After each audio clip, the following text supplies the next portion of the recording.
Assalamualaikum warahmatullahi wabarakatuh. Pendapatan melalui YouTube ataupun blogger, ilung hana jelas hukumnya daripada pengen hijuk ke katanya. Pengen hijuk le orang yang mengurus blog katanya kan, ataupun YouTube, perusahaan YouTube-nya hijuk katanya. Nya pengen hijuk ada nama pu bonus, katakanlah hadiah. Selama peng yang hijaunya hana pasti dari atas haram, maka hukum ji boleh.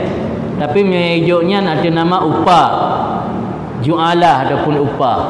Upah yang baru dibenarkan dalam agama menyo perbuatan yang perbuatannya na kepayahan layak untuk mendapat upah.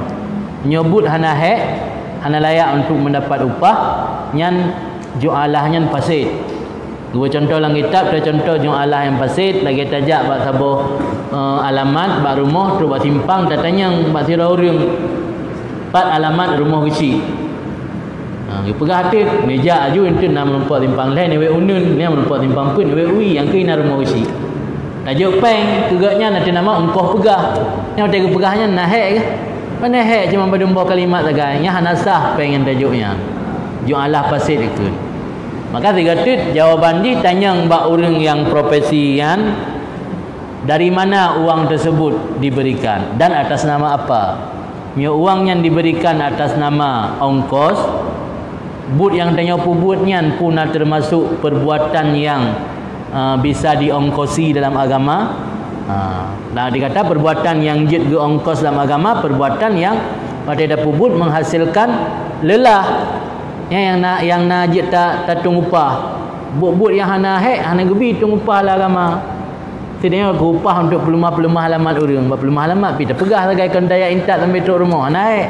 Nyan mi dah pegah akad upah hati nama lagi akad ji fasid anasah. Jadi tanya kembali bak orang yang bertanya yang dari mana uangnya? Anda atas nama apa? Menyata nama bonus atau hadiah? Nyan hana bupu je pakai. Cuma masalah pengen Pak Icok nya hana kita yang bela agama.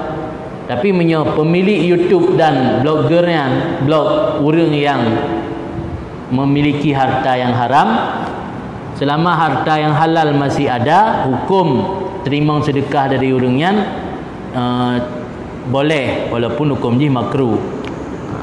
Tapi selama yang gejoknya, mio yang gejoknya pasti atas haram, yang baru haram terima. Lalu rasa hukum ji bisa kita katakan selama yang gejoknya dalam bentuk bonus atau hadiah, maka hukum terima ni boleh. Kecuali mereka jelas yang gejoknya dari hasil perjudian, yang baru haram. Yang jelas dari hasil perjudian, hukum.